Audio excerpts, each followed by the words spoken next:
अभी बोल रहे हैं पूर्व विधानसभा स्पीकर कुलदीप शर्मा। देश के टेलीविजन पर, समाचार पत्रों पर, मीडिया पर भारतीय जनता पार्टी ने अपना कब्जा जमा लिया है। खबरें वो दिखाई जाती हैं जो वो चाहते हैं, और जो वो नहीं चाहते वो खबरें दिखाई नहीं जाती हैं। टेलीविजन पर केवल हिंदुस्तान, पाकिस्तान, हिंदू और मुसलमान,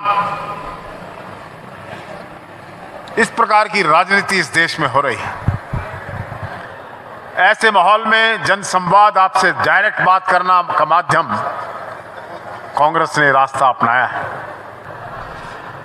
जब मोदी जी भारतीय जनता पार्टी के प्रधानमंत्री पद के उम्मीदवार थे, उनको प्रोजेक्ट किया गया था, ये देश दीवाना हो गया था। कांग्रेस के कथित भ्रष्टाचार के खिलाफ आवाज उठ रही थी। कोयला घोटाला, कॉमनवेल्थ घोटाला, टेलीफोन जो मीडिया का हुआ, न जाने कितने घोटालों पर रोशनी डाली गई। जब वो अदालत में गए तो एक भी घोटाला साबित नहीं हुआ। अदालत ने कहा कोई घोटाला हुआ ही नहीं। अन्ना हजारे आए, सिविल सोसाइटी आई, सोसाइटी अगेंस्ट करप्शन आई, देश में भ्रष्टाचार पर प्रहार करना चाहती थी जनता। मोदी जी ने कहा मुझे देश सौंपिए,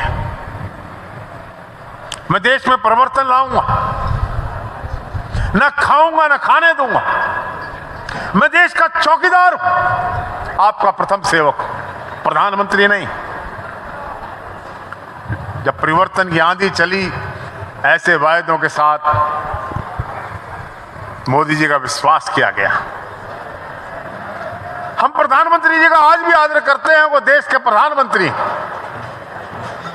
लेकिन केवल मात्र उनको दिलाना चाहते हैं याद वो बातें जिनके सहारे वो राजनीति में आए थे और देश के प्रधानमंत्री बने थे। सबसे पहली बात उन्होंने कहा था कि कांग्रेस देश को लूट के खा गई है, इतना काला धन है विदेशों के अंदर पहुंचा दिया गया है।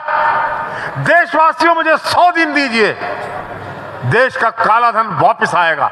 वो लोग कहा था कि नहीं कहा था? वो लोग कहा था कि नहीं कहा था? ये भी कहा था कि जब ये काला धन वापस आएगा तो हर एक खाते में इतना पैसा आ जाएगा, 15 लाख रुपए हर एक व्यक्ति के खाते में आ जाएंगे। बोलो मित्रों, ये बात कही थी कि नहीं कही थी? काला धन आ गया। चौकीदार न खाऊंगा न खाने दूंगा। मेहुल चौकसी 18,000 करोड़ लेके भाग गया। ललित मोदी हजारों करोड़ की चपत लगा गया। मलाया 11,000 करोड़ रुपए लगा गया। नीरव मोदी खा गया। ना खाऊंगा ना खाने दूंगा, देश का चौकीदार चुप रहा। और अब 4 लाख करोड़ रुपए का मार्केट घोटाला अडानी जी के कांड में हो गया। देश का चौकीदार चुप है। संसद में चर्चा की जाती, हमारे नेता राहुल गांधी जी ने 45 मिनट केवल प्रधानमंत्री से पूछा है आपका रिश्ता क्या है अडानी से। देश के दुनिया के 679वें नंबर के अमीर, दुनिया के दूसरे नंबर के अमीर 9 साल में बन गए। हजारों लाखों करोड़ के घोटाले का जवाब भी प्रधानमंत्री को अपने 95 मिनट के भाषण में देना चाहिए था। लेकिन क्या देश में राशन पहले नहीं मिलता था? क्या पब्लिक डिस्ट्रीब्यूशन सिस्टम पहले नहीं थे? क्या राशन डेपो नहीं थे? लेकिन तब मिलता था आपको अनाज भी, तेल भी, दाल भी, मिट्टी का तेल भी और चीनी भी। आज सिर्फ 5 किलो आटा मिलता है और देश का प्रधानमंत्री संसद में छाती पीट कर बोलता है कि मैं देश के 82 करोड़ लोगों, अरे 82 करोड़ लोगों को अनाज खिलाने के बजाय देश की आने वाली युवा पीढ़ी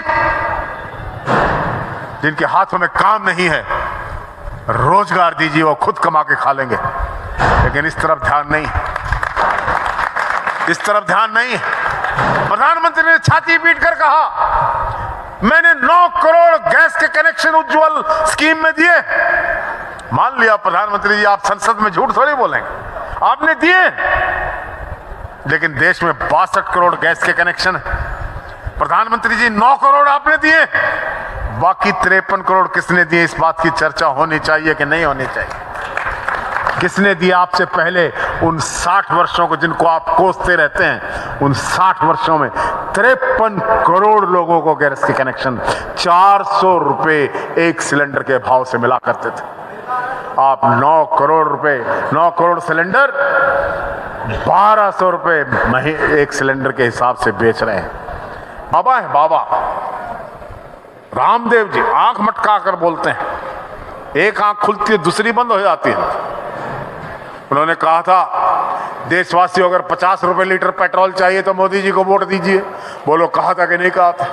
अगर 35 रुपए डीजल चाहिए तो मोदी जी को वोट दीजिए। भारतीय जनता पार्टी का समर्थन कीजिए। पेट्रोल 50, गैस 200 रुपए, 35 रुपए डीजल बिकेगा। महंगाई ने कमर तोड़ दी है देश में। कि चौकीदार से हम पूछना चाहते हैं कि जब देश को लोग लूट कर ले गए, ये पैसा हमारा था, बैंकों में पैसा हमारा है, LIC में पैसा जनता का है, केवल प्रधानमंत्री का नहीं। लेकिन ये देश का पैसा बाहर चला गया, एक भी आदमी वापस नहीं आया 9 साल में। काम है चौकीदार का आवाज देना, जागते रहो। अगर देश को जगा रहा है तो राहुल गांधी जगा रहा है, इसलिए चौकीदार कौन है? चौकीदार वो जो जगा रहा है या चौकीदार वो जो भगा रहा है? इस बात का चर्चा होनी चाहिए। एक घर में चोरी हो जाए और घर का पालतू कुत्ता ना भौंके तो चोरी किसने की? समझ लो ऐसे व्यक्ति ने की है जिसको कुत्ता जानता था, जिसको देखकर नहीं भौंका। तो देश का धन जब बाहर जा रहा था तो अगर देश का चौकीदार नहीं बोला है तो उनकी सहमति से सब कुछ हो रहा है। पुलवामा का बम फटा, बालाकोट में गोली चली और देश एक तरफ बह गया। बड़े से बड़े दिग्गज चुनाव हार गए। उसके बाद देश की आर्थिक स्थिति देखिए, देश किस परिस्थिति से गुजर रहा है। लेकिन देश का पैटर्न बदल रहा है। मैं आपको समझाने नहीं, मैं आपको बताने आया हूं।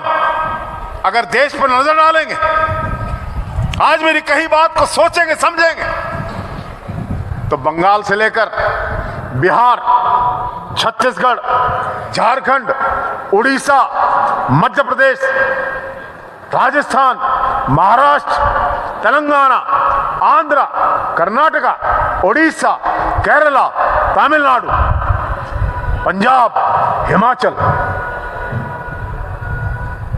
इन 16 स्टेट्स के अंदर भारतीय जनता पार्टी की सरकारें नहीं। ठीक है, तोड़कर बनाई गई है मध्य प्रदेश में, तोड़कर बनाई गई है महाराष्ट्र में, सरकारें गिराई गई, लेकिन जनता का मैंडेट नहीं था। हरियाणा में सबसे पहली बार एक ईमानदार मुख्यमंत्री आए हैं जिन्होंने भ्रष्टाचार पर लगाम लगा दी है। अब हरियाणा में कोई कहीं किसी दफ्तर में किसी प्रकार का कोई भ्रष्टाचार नहीं हो रहा है। अगर मेरी बात से सहमत हो ताली बजाइए। प्रधानमंत्री भी तो कहते हैं बजाओ ताली। सहमत हो ना? भ्रष्टाचार खत्म हो गया। तहसील चले जाओ, थाने चले जाओ, कोई भ्रष्टाचार दिखाई नहीं देगा किसी दफ्तर में, क्योंकि मुख्यमंत्री जी ने भ्रष्टाचार को समाप्त कर दिया है। भ्रष्टाचार का काल मनोहर लाल। हाँ, लोग लाइनों में लगे म्युनिसिपल कमेटी में, प्रॉपर्टी ID, PPP, परिवार पहचान पत्र, कागज उठाए घूमते हैं, फोटो स्टैट, किसी की आमदनी कितनी, किसी का राशन कट, किसी की पेंशन कट। म्युनिसिपल कमेटी के दरवाजों पर भीड़ लगी रहती। हरियाणा के 60 साल के इतिहास में पहली बार करनाल को मुख्यमंत्री का पद मिला था। मुख्यमंत्री का पद रोहतक में भी मिला था। रोहतक के भाग जाग गए। हिसार में भजन लाल जी थे, हिसार की दृष्टि बदल गई।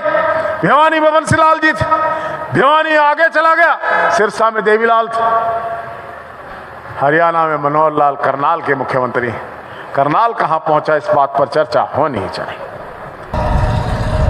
या यूनिवर्सिटीज बननी चाहिए थी, यहां पर कॉलेजेस बनने चाहिए थे, इंस्टीट्यूशंस बननी चाहिए थी। शहर का विकास होना चाहिए था। रोज बात की जा रही थी डेयरियां बाहर जाएंगे, न जाने कितनी सड़कें टूटी पड़ी। मुख्यमंत्री के शहर का जब यह हाल है तो जो लोग मुख्यमंत्री नहीं हैं या मंत्री नहीं, उनकी कॉन्स्टिट्यूंसी का क्या हाल है? सारे हरियाणा का बुरा हाल है। हमारे भाई त्रिलोचन ने लोहा लेकर मुख्यमंत्री को जमीन पर आने पर मजबूर किया था। हरियाणा की परेशान जनता भारतीय जनता पार्टी की सरकार से निजात चाहती है। हर एक वर्ग इस सरकार से छुटकारा चाहता है। धन्यवाद। जय हिंद। साथियों, अभी आपने सुना पूर्व विधानसभा स्पीकर हरियाणा हमारे बीच में कुलदीप शर्मा जी को संबोधित किया है। आड़तियों को हमारे बीच में एक तरह से गर्जे हैं आड़तियों के समक्ष। साथियों, KBN सुबह न्यूज़ को लाइक करें, सब्सक्राइब करें, शेयर करें। साथी चमन लाल के साथ मैं धर्म सिंह।